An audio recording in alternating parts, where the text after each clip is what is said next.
Hi, my name is Michalina Kupsik. I'm a breast surgical oncologist here at Kootenai Health. My journey to becoming a breast surgeon was a long one. I knew I was going to be a doctor when both my grandmothers died from breast cancer. At that time, I didn't realize I would be a breast surgeon, but I knew I wanted to be a doctor. So one of my biggest areas of interest is lymphedema care.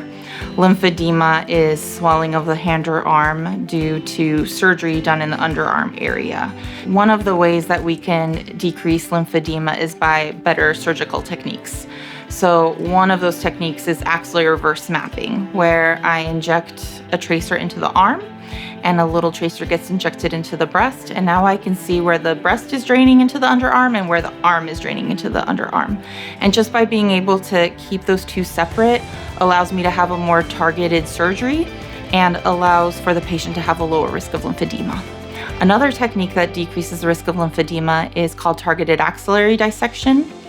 If we're in a situation where we already know that there's cancer in the lymph node, we can treat certain patients with chemotherapy and in some cases make all of the cancer in that lymph node go away.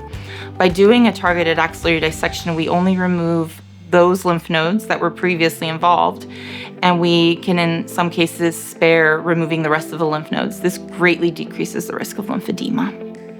The sooner we can detect lymphedema and start doing treatments or start doing prevention, the easier it is to manage. For patients who have a family history of breast or ovarian cancer, specific biopsy history, or history of radiation to the chest wall as children or young adults, they may be at increased risk for breast cancer.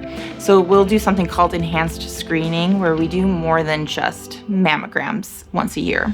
But some of those patients also should consider genetic testing.